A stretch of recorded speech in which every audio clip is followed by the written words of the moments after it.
Hey guys, welcome back to Mountain Murders Offbeat. I'm Heather. And I'm Dylan. Well, are you doing the Richard Nixon Yeah, with I the did. two peace signs in the Yeah, air? When I you am say not a that? crook. Yeah. What is that all about? Did you like that? It was something else. It was different. I'll give you that. Oh, that's what people say when they don't like it. Well, welcome back, Dylan, to the midweek show. How are you on this Wednesday? I can't even describe it. There's not a word in the English language that describes how I am right now. That's how good I'm doing. Oh, I can think of a lot of words that describe you, but Baby. no. Dylan, we have a breaking piece of true crime news. This made my day yesterday, and I know a lot of true crime fans, out there. I must say, were emailing me the story. yeah, and I must say, on one hand, it's a old cold case solved, and that's always a good thing. This was a Yes. very devastating crime. So from that perspective, it's very incredible. And then there's our connection to the entire story that is also incredible to me. Well, a tip from a Georgia sheriff's office helped the Watauga County Sheriff's Office bring closure to a 50-year-old triple homicide case that occurred in Boone, North Carolina on February 3rd, 1972, known locally as the Durham family murders. Oh, my God. A case that we covered some episodes ago. That is amazing. This case has haunted me for a long time. I would just... Yeah, I mean, if any of our listeners have not listened to our coverage of the Durham family murders, you have to listen to that. It was a brutal crime. An entire family, basically, I think there was a surviving member, a son who wasn't home, maybe. No, we're going to talk about this, Dylan. Bryce Durham was 51. His wife, Virginia, 44, and their 18-year-old son, Bobby, were found brutally murdered in their home during a snowstorm. Their son-in-law, Troy Hall, found the family deceased after he and the Durham's daughter, Jenny, went to check on the family with the help of a neighbor. It was a serious snowstorm, and Jenny got a phone call from her mother, Virginia. It was a very troubling, cryptic kind of phone call. Jenny went to the neighbor, was like, "Can you please give us a ride?" Because it was this really horrible snowstorm, very, treacherous. They get to the house and find the family has been murdered. Well, not only that, I mean, they're murdered. They were left basically hogtied and on the edge of the tub, right? And there was no water in the floors. Yeah. It was just a very odd murder. And of course, going unsolved for 5 decades, a lot of theories swirled about who might be responsible. But now we finally have a conclusion to the case. Billy Wayne Davis, 81 years old, is currently in a correctional facility in Augusta, Georgia, and he is believed to be the only surviving perpetrator in the Durham case. So other perpetrators have been identified as Billy Sunday Burt, Bobby Jean Gaddis, and Charles David Reed, and they are all deceased. So in May of 2019, the Wyatt County Sheriff's Office in Georgia contacted the Watauga County Sheriff's Department about information that they recognized could be important to the Durham case. They immediately began to investigate the new leads and conducted in-person interviews with Billy Wayne Davis in September of 2019, October of 2020, and August of 2021. It was during these interviews that they were able to determine who was responsible through a corroboration of evidence, and now they think they know who committed the crime. And basically, these gentlemen were all part of the loosely organized network known as the Dixie Mafia, which is a case we also covered. This now, blows my mind. These members were part of the Georgia-based Dixie Mafia, and they were thought to have engaged in dozens of violent crimes in Georgia and elsewhere across the Southeast in the 1960s and 70s. As we know, it wasn't limited to Georgia, Alabama, Mississippi, up through Tennessee. They had a huge presence in the South, the Dixie Mafia. Yeah, they were a pretty big deal. Yeah. So it's pretty interesting. They have concluded that this was a hit job, basically. They were hired to do this hit in the North Carolina mountains, and they almost got caught in this bad snowstorm. Davis claimed to have acted only as their getaway driver and that it was the other 3 men that entered the house. Wow. Man, so now we're left to speculate why the hit was put out on on. I'm going to assume that it was the father who was the target. Well, it remains unclear who solicited the crime against the Durham family. They, they don't exactly have all the details, but there was some speculation at the time that this could have been a hit job, like a contract killing, mafia type killing, because it seemed neat, clean, like a professional hit. The killers were in and out, leaving behind very little as far as evidence goes. And Mr. Durham, Bryce, owned a car dealership at the time. And so there was some speculation that perhaps he, owed people money, or perhaps was laundering money for the mafia, something like that. Yeah, and you pointed out the family had recently moved to Boone. Yeah, they were not like lifelong residents of Boone. They had only recently moved there, I think, within the past maybe year or two of the killing. So little was known kind of about their life before they came to Boone, North Carolina. Again, I'm excited that this cold case has been solved. Like I said, this is a case that has piqued my interest and has haunted me for a long time. And I'm just really glad that this family finally is getting some closure. I know that Mr. Hall, Jenny's ex-husband, he was a suspect for a long time. And, he has adamantly denied any involvement. So I'm really glad that this finally has cleared him and gives Jenny and the rest of the family some resolution. Certainly our excitement, being true crime fans, about a cold case being solved, one we're familiar with, one we covered, pales in comparison to any feelings of closure or just getting answers that, for the family. So that's the main goal of these, and that's why the investigators try hard all these years later to, close these cold cases, is for the family's sake. That's the number one priority. It is. Dylan, when we covered this case, I believe we mentioned, of course, the different theories, and the mafia, the contract killing, always kind of made the most sense to me. Well, because it wasn't a robbery. There were no items really taken from the house. When we discussed this, I'm fairly certain, if I remember correctly, that was a pretty strong theory we had, that for whatever reason someone wanted someone in this family or this whole family dead. The way they were left in the bathroom at the bathtub is almost like sending a message, is gruesome, and which it did rock the area and was a very bad crime. But yeah, I certainly had that feeling that for whatever reason, this was professional hit this wasn't some bumbling burglars in the middle of a snowstorm, right? You didn't see tracks or, because the house was up on a hill, steep driveway. That was the thing. The house was kind of off the road, tucked away, not a lot of neighbors nearby. It didn't seem like a random crime. No. At all. Well, anyway, enough of that. If you are interested in learning more, of course, we try to cover that case as in-depth as possible. You can check that out. It's one of the older episodes. You'll just have to scroll through. And, of course, the Dixie Mafia. That was like a 2-part episode because we talked about the Dixie Mafia, and we also covered Buford Pusser. Oh, my gosh. The man who walked tall with a big bat. Yeah, I really think we could have done a 20-part series on the Dixie Mafia. Oh, my gosh. That could be like just an entire podcast series. I'm surprised somebody hasn't covered that besides, what is it, In the Red Clay? Yeah, I must say a patron of ours turned us on to this podcast called In the Red Clay, and it is actually interviewing a man who was the son of one of these Dixie Mafia members. And it is the stories he tells about his dad and the things he would see from a child's perspective. It's incredible. So you really have to check that out. Into the Red Clay. Yeah, check that out. A good podcast. All right, let's move on, Dylan. Today, we are back with some listener tales. We have had quite a few folks send us their various stories over the last couple of months. I've been collecting those, and it's the time. Oh my God, I'm so ready.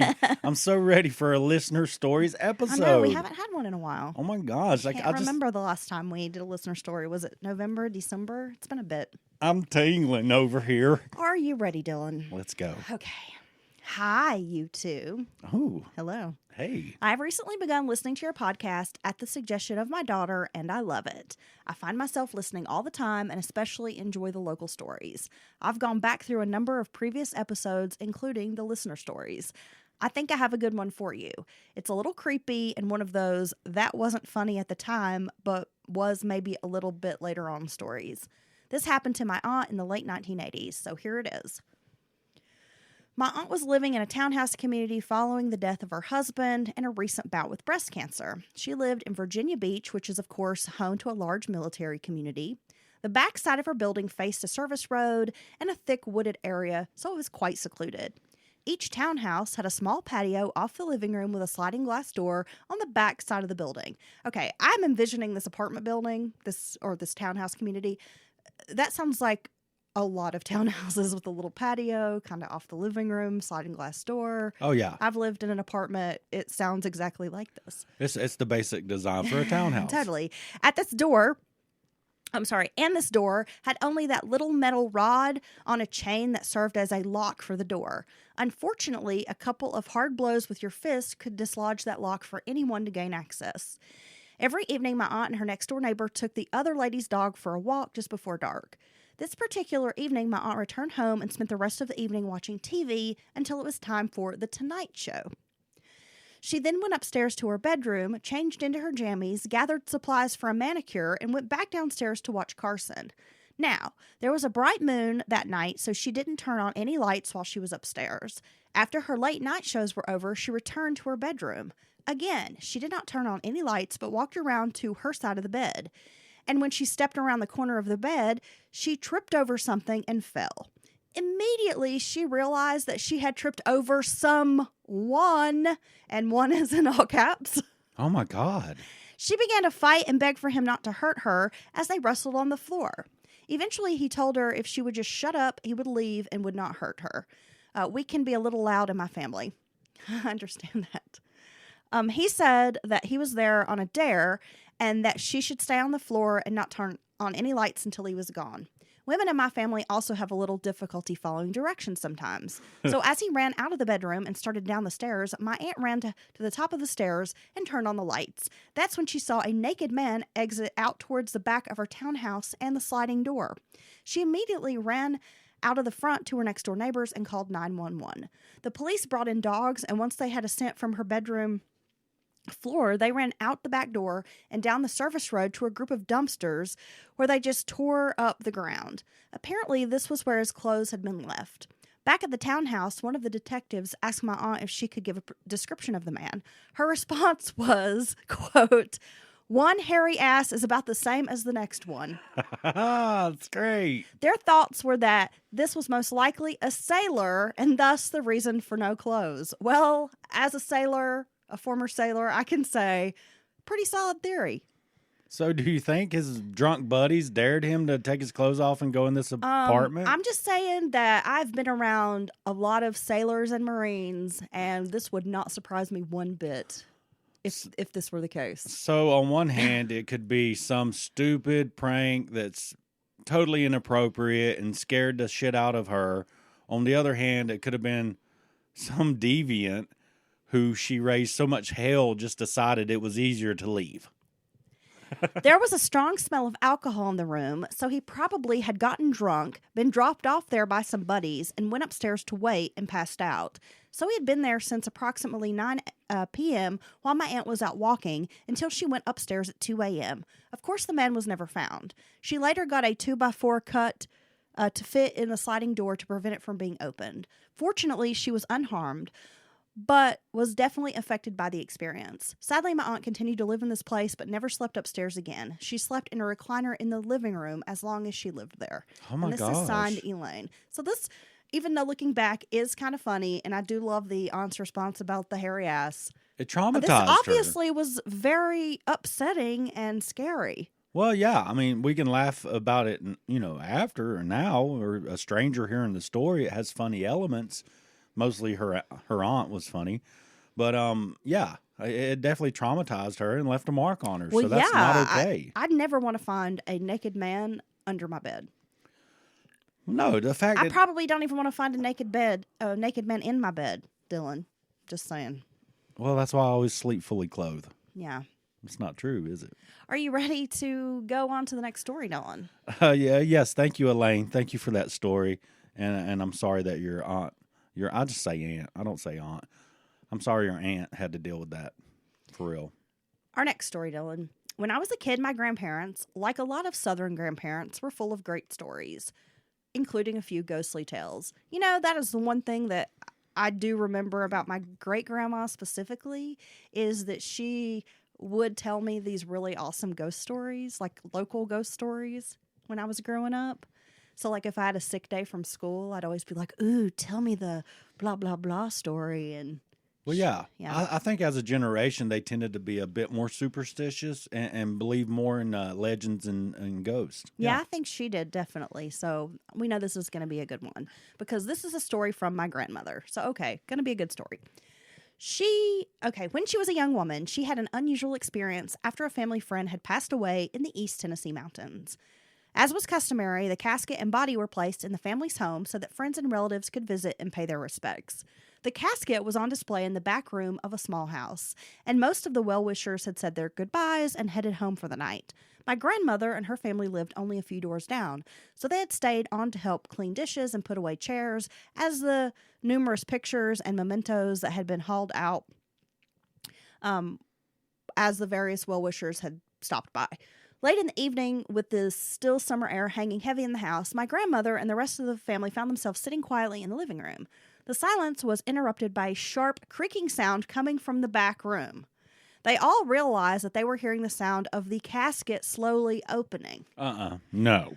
Everyone sat up, alert and scared, yet fascinated. They heard the creak of the wooden coffin as it opened, and the dull pop as the lid closed again. Then there was a soft shuffle of footsteps on the worn wooden floor.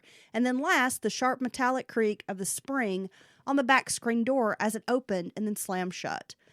Silence followed until the normal sounds resumed in the darkness around the house. They sat in stunned silence for several long minutes until a brave family member crept back into the room, followed closely by the rest of the family and friends. Nothing was obviously amiss, so he slowly raised the lid of the rough oak box. The deceased was still there, still firmly deceased. They retreated to the living room and sat in fear until the sun came up. Oh, my God. And this is signed Lynn, and she said, I live in Nashville now, but I listen every week. Wow. And so they were still, thank you, Lynn. So they were still abiding by the tradition of sitting with the dead. The Appalachian wake. Yeah. Of sitting with the dead. Sitting up with the dead. Okay, when I first got this story, I was like, what the? No. So if you hear all these noises and you're experiencing this as a collective, not one person. And sorry, I was just taking a sip of coffee if you hear that. you hear it, you thirsty bitch. I am. You hear all these specific noises that as you hear them, you know what that noise is, right? A particular noise all the way through the screen door opening and clapping shut and then silence again. I mean, this is one of those no. No. Okay, we get these stories. Some of them are pretty creepy. And I like to think that, you know, I'm an adventurous kind of gal. Like I'm kind of into some supernatural, paranormal stuff. So I'm like, okay, I want to see what's going on. No, if I'm at a wake and I'm hearing a casket pop open and the door, that is my cue to go home. Yeah, I'm done. Yeah, that's when I say I'm glad to be your family friend, but it is time for me to never come back to your house. I love Peepaw, but I'm out. Yeah, I don't want to. Oh my This gosh. is scary to me. Okay. What a story. Next story, Dylan. Hi, Heather and Dylan. Hope this message finds you well. Are you well, Dylan? I'm doing good. I'm well. My husband and I have been married for a really long time. This story happened just after we got married, but remains one of the strangest things we've experienced. To give you some background, I grew up in Virginia, but joined the military after high school. I was stationed for 3 years in California, then decided to stay on to attend college there. That's where I met my husband. We dated a few years before tying the knot. Being a California boy himself, he wanted us to stay on the West Coast. We have long since moved back to the country, back to the Blue Ridge Mountains where I was raised. Good for you. But at the time, we were out west. He was at work finishing up a project with some colleagues. His office was located on the 18th floor of a high-rise building. At the time, I was 6 months pregnant with our daughter. She's now 27. I had found out I was pregnant right at the end of my college studies. It just so happened we got married right after graduation. So I decided to stay home during the pregnancy because it didn't make sense to find a job knowing I'd be gone in a few months. My husband said he was sitting there finishing up something when he suddenly thought to himself, quote, "If an earthquake were to hit, the downstairs would be chaotic." He tried to brush off the feeling, but it was too strong. He said he could barely breathe, feeling tight chest pressure. After about 15 minutes, he told the boss he needed to go home. Mike, my husband, jumped in the car, driving to our apartment. He was at the apartment about half an hour when the earthquake hit. It was intense, completely terrifying. I'd never lived through an earthquake. Mike didn't know his gut feeling was right on the money. Something told him to leave. Over the years, friends have offered up explanations like, oh, animals feel pre-shock, so maybe he did too. Well, yeah, I guess. And it's son Terry. Oh, my gosh. It's creepy. Terry. Yeah. You know what? If you haven't been in it, I would say, and when you do experience it, an earthquake has got to be one of the most unsettling events that you can experience. The literal entire earth around you and under you is shaking and moving. I mean, that's just something you can't even contemplate how that feels, right? Unless you experience it. Dylan, growing up and even today, I've always wondered why we as a race or as a people are not more concerned with tectonic plates. That's true. Because when I was much younger, child, and we were in science class learning about the tectonic plates and knowing that they run like under the mountains here. And they're floating around on lava. Yeah. That absolutely scared the shit out of me. Right. It was one of those like the Bermuda Triangle, like one of the truly natural terrifiers out there. And it's like we just walk around every day, right? More concerned about our socks slipping down in our shoe than we are about tectonic plates. Yeah, I took that news in a similar fashion as a young student. I'm just like, what? Wait a minute. Hold on. Oh my gosh. You're telling me No way. we're on these separated plates and Like they're kind of what? just floating around, and sometimes they smash into each other, and then they have the graphic where the one plate's just like jacked up on the other plate, and you're like, what the fudge? Yeah, that's really scary. Yeah, right? it's pretty scary. Why do we not talk about it more often? Well, maybe it's one of those things Is that like an irrational fear? that you can't control. I have a deep-seated fear of And, tectonic plates. I stand by the theory that either the tectonic plates will or they won't. So, I mean, there's nothing you can do about it. Okay. So, can we talk about this for a second? The You're way an you're idiot. looking at me right now. You're an idiot. That Heather refuses. Okay. She refuses I don't refuse. to give that statement recognition of the power, how powerful. It's not because That it's such statement. a simplistic view, Dylan. I try to explain to you that it's such a simplistic view that it's just ridiculous. It's it's simplicity, as you want to say, trying to like dismiss it, is it's magic, because it's tell me when it's not true. Tell me when it's not true. They either will or they won't. It either will or it won't. Tell me one instance in your life when you can say that statement did not apply.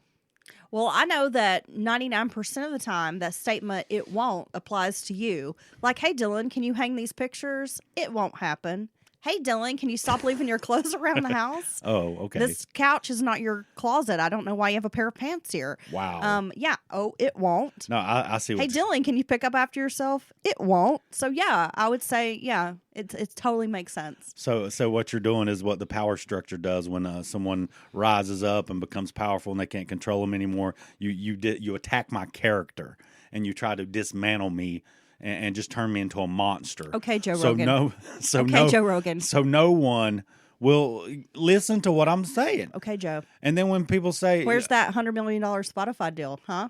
When people say it will or it won't, other people will be like, well, you know about that guy, right? He doesn't pick his underwear up out of his bedroom. And people will be like, oh, my God. And you just took the magic away. So thanks. Let's move on. By the way, there's a pair laying in there now, and you better get them because our dog will steal them. I don't know. Okay, so I'm interrupting the show to talk about this. He's an ass sniffer. Our dog, no, he's like a little thief. Anything he can steal. I'm talking a sock, a pair of shoes. A pen. It does not matter. If he thinks it's yours, he will take it, and I'll watch him, and he runs with it, and he like takes it and puts it in his little bed and hides it there. So if I go to his little doggy bed, there's like 7 or 8 personal items just chilling in the doggy bed. Yeah. Like one day he had dragged an entire towel. Oh. Because, you know, you and my daughter are really bad about leaving towels on the floor. Whoa, yeah. I'm not. Okay. Sure. He had dragged an entire towel from the bathroom, like down the hallway to his bed. And I'm not sure how that happens. No, because he's like 6 pounds. Yeah, maybe. Okay. Yeah, so I guess it will or it won't. He will or he won't. See, that's what I'm glad you're finally coming on board with this. Well, either you will or you won't. Let me get into this next listener story. Okay, let's do it. Thank you, Terry, for that story. Thank you. There was a bonus living room at my parents' old 2-story house that connected to the stairs leading to the first floor. There was another main set of stairs. You could see completely down the hallway on the second floor from the couch of the living room. One time my cousin was visiting for a week during the summer. We were playing Xbox. Where I sat, I couldn't see the stairs. They were almost out of my view.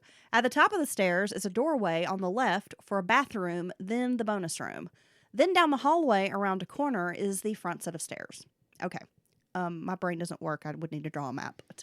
I'm a visual person. We were up late gaming when all of a sudden I saw a gray face lean out and stare at us for a split second. It was standing from the top of the stairs in the bonus room door. I just kept playing. And then my cousin said, "Did you see that?" As soon as we looked over again, we both jumped. The face was there again, and then it was gone. It scared the shit out of me. My cousin screamed at the top of his lungs. This woke up my stepdad, who was pretty pissed that we were making tons of noise. But the 3 of us did search the whole house without finding anything. Still don't know what that gray thing was. We never saw it again. A gray face? A gray face. What? Sounds like an alien. No. That would freak me out, dude. It's Stargate. Yeah, it is. They probably came through the Stargate. It's an alien. Yeah. That comes from Cameron. Cameron? Oh, thank you, Cameron. I was like, the country? Cameroon? Yes, Dylan. The country. It's from the official country's Twitter account. Stupid. Thank you, Cameron. Y'all see what I put up with? Oh, my gosh. I feel like I'm on fire today, bud. Okay. Yeah, so a gray face almost sounds like an alien to me. No, it's possibly, but I mean, I don't know. It's any face. I don't know, something about being gray weirds me out even worse because it's obviously not human. Maybe I don't know. Damn, Cameron. Ew. I'd never forget that either. And again, it's not just one person experiencing it. You know, didn't even say anything, and his bud's like, "Hey, did you see that?" So I don't know. Damn. Next story comes from Emma. Hey, these are some good ones. We always get good ones. These are some good stories. Next one's from Emma. Hello. A few years ago, I rented a room in a house with a few roommates. I don't know who the couch belonged to before I moved in, but it was obviously a second or third hand piece of furniture. One of my roommates would say she would walk by the couch sometimes at night, especially in the middle of the night, and see a silhouette sitting there. She said it was a man sitting down wearing a hat. After several times of seeing this figure, she finally tells me, "Well, I'm genuinely weirded out. It didn't take long for me to find another living situation." Damn. What is it with, like, these reports of ghostly men in hats? Why do they always wear hats? I don't know. Why aren't they men without hats? And then they can sing, "You can dance if you wanna, you can leave your friends behind. Yeah. If you don't haunt the couch, then you're not a friend of mine." The safety dance. Okay, sorry. They're men without hats. Is that the name of the group? Yes! Did you miss my reference? That group's name, Men Without Hats? Yes. Stupid name, guy. Okay, yeah, I don't want to see a hatted man, a man wearing a little chapeau sitting on my couch, ever. So that was short and sweet because she wasn't fucking around, right? She was like, mm-mm. She was like, you seen what now? Oh, okay. Then I'm not going to live here. And as she's describing it and finishing her story, she's like packing her luggage and stuff. Oh, will you help me? I will find a new roommate. Who was that? Emma. Thank you, Emma. Oh my Okay, so gosh. I have to say, when I read this story, I laughed out loud and I told you about it, and you were like, what the fuck? Yeah. This is probably one of the most WTF stories we've gotten here on Mountain Murders. Well, the sniffer, when the person who got sniff sniff fucked. That was a good. That was that was weird. That but, was a but good good, right? story. This is another good one, Dylan. Okay. And because I have a weird sense of humor, this one really hits home for me. Okay, so here's the weirdest thing that ever happened to me, and I know you all are probably going to think I'm full of shit. Most everyone who writes you has a tale, but mine is unmatched. Here goes. Some years ago, my boyfriend and I were driving on an empty road out in the middle of nowhere, South Carolina. There were no houses, nothing around. It was flat. All of a sudden, a handful of cooked noodles hit our windshield. They seemed to fall from the sky. We don't know where they came from because they hit down on the windshield. I told you I had the weirdest story you've ever heard. Love you guys. Dylan is my spirit animal, and it's signed Janie. Janie. So they're just driving along on this flat. There's no trees. There's nothing. No banks on the No side houses. of the road. It Nothing. doesn't sound like there's trees. I mean, I'm imagining what part of South Carolina what it probably looks like. Right. I Right? know exactly what it looks like. Yeah. So there's no place where someone may be fucking around and Or like throwing a tree where someone's hiding, just waiting to throw some noodles. with their pot of cooked noodles. And then splat. So just a wad. A big wad of hand pasta. Just hits their windshield. Cooked pasta. And the way she described it is that it seemed to fall from Straight the down. sky because it hit down on the windshield. I don't know what to say. Sky noodles. Sky noodles. What the fuck? I think we've just opened up a new branch of paranormal studies. Yeah. The flying spaghetti monster. Oh my gosh. Janie, you killed the flying spaghetti monster. Jeez. Okay, Janie. You've just destroyed his noodly appendages. I don't even know I can't even contemplate these cooked noodles coming out of nowhere. No. When I saw this, I said, we have to put this on the show. This is the best story ever. What the hell? I'm going to assume in that instance, or if that happened to you, you would never forget that. No. Right? I mean, that's just something you're not going to Like let go I said, of. this is a story that I was You'd be like, oh, you think that's weird? What? Well, let me tell you. You ain't never had your windshield smashed with no noodles. You noodly bitch. You noodly bitch. You damn noodle throwing bitch. Okay, next story. While on vacation one summer with my parents at the beach, we went to see the sunset. The beach was deserted except for us, which was kind of strange because we were in an area with a lot of summer vacation rental houses. It was around supper time, so I explained it away that everyone must be at dinner. I was walking our family dog, a lab mix named Brownie, the best dog ever, I might add. Before we'd gone to the beach, I had searched for ghost stories and stuff because that's always been my thing. I read about a haunted lighthouse, which was at the other end of the island/beach. I had asked my parents if we could visit before we left. So as we were watching the sunset, I start feeling uneasy. I asked my sister if she felt okay, and she said yes. It was hard to explain, but something was off. Then my eyes saw the silhouette of a man walking up the beach toward us. He was still too far away for me to really see him. I watched the figure coming closer, and then I saw him float over the water. Like literally floated out a few feet into the ocean above the waves. Surreal as it was, I managed to get my family to look down the beach at the weird man. He seemed to hover for a minute or two and then disappeared, like he vaporized. I asked, did we just see a ghost? My dad, who was always skeptical, couldn't believe it. His opinion on paranormal changed after that, and now when I go home for visits, we watch all the ghost shows together. Oh, It's signed wow. Rocky. Damn. Okay, a weird floating beach man. Thank you, Rocky. Was he wearing a hat? I don't know, but I'm with Rocky. I would have to visit the haunted lighthouse. Was he carrying a packet of noodles? We done found the old noodler.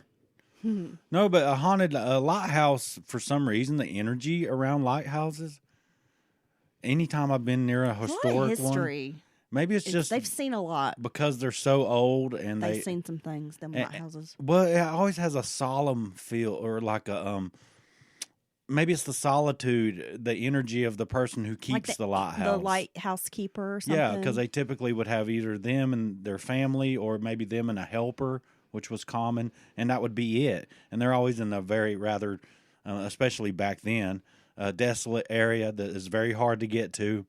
And they get supplies maybe every 6 months or whatever, and it's just them by themselves going about their duties and making sure the light stays on. It is creepy. Yeah, so I agree with Rocky. I would have to see the lighthouse. Yeah, I would too, but I don't think I need to see a floating beach man. Yeah. Yeah. What would you do? If me and you're on the beach, we're kicking it, maybe putting something in the air, having a drink, it's dark. Now, this could have happened to us when we were in Savannah. Well, I was actually, when I was reading this, I was thinking about that. Well, it did happen to us. And that guy come walking up to us, and I was that like, fucking crazy. what the fuck's this guy doing? He scared us. And he's like, all he was telling us was he had a headlamp, and if we had lost something, we could use his headlamp to find it, because Heather was using her phone to look at seashells. In the dark. Yeah, it's like at 10, 11 at night. And we're like, no, we're fine. But he was totally freaking me out because he just turned all of a sudden and come walking all the way across towards us. And I almost screamed, "Get away from me, murderer!" and like took off running. We just had this conversation about A, bodies washing up, and B, if someone was out here, it was that kind of dark. Yeah, it was so dark. They could be lurking in the shadows and you'd never know. 8 feet from you and you wouldn't even see them. So I guess I kind of weirded myself out. It is pretty creepy. He was like, yeah, man, you want to use this headlamp? Oh. Whoa. Whoa. Whoa. All right. Shoo. A Joey from Blossom. Whoa. Oh, my God. How did that guy even make it? I think that's about all he did, wasn't it? He had like a song out at one point. Yeah, whatever. He did. I can put a song out. You can? Mm-hmm. What's your song? Well, It will or it won't. I need a group. It either will or it won't. No, stop. A real song. Oh, it will or it won't. Well, I don't have a real song. I need a producer. Well, I I need guess a crew. if you're shit, gonna, either you will or you won't put out a song, Dylan. See, that's what I'm talking about. Exactly. Because that's the truth. All right. Well, that is our listener stories man. for this episode. Wow. Still haunted by the flying noodles I'll tell you, those were some great stories. and a possible naked sailor under my bed. Well, the naked man in the upstairs bedroom and the spectral noodles. A gray face. Gray face, the disappearing silhouettes. The creepy creaking opening, closing the coffin. casket. Yeah. Oh, my God. The couch sitter. Whoa. Wow. Some good stuff. Oh, my gosh. What's next, Heather? I don't know. We have a great case coming up this weekend. Yes. This case is going to be amazing. It's very different than others we've covered. We'll be journeying up to Virginia. Ooh. Yeah, we haven't been in Virginia in a little bit. I love Virginia. So Virginia's for lovers, Dylan. Well, yeah, that's why I fit in. Okay. Because I am a lover. Oh. Yeah. No. Yeah, baby. Yes. No. Oh. Okay. Okay, so Gosh, I feel spent. our You know what I'm saying? Like all my energy. Oh my gosh. wow, and you managed to last like more than 35 minutes. That's like a record. Oh my gosh. Stop it. Well, guys, we will be back this weekend, so make sure you are on the lookout Sunday for a brand new episode. If you would like to send us your very own listener tale, you can always email those to mountainmurderspodcast@gmail.com or hit us up on any of our social media apps. We do get a lot of these through various messaging platforms. So, yeah, if you got a great story, send it over. Otherwise, have a great week. And if you're feeling froggy, check out our show, Batshit Crazy. We'll be dropping a brand new episode there tomorrow. I can't Thursday. wait. So download that. If you have enjoyed the creepy, spooky, weird, paranormal, unusual content we've been bringing you on the Offbeat episodes, we're moving that content over to Batshit Crazy. And Offbeat will be more like true crime news, current events, and, of course, discussing some of these listener stories. Yes. Okay. Bye, guys. Bye.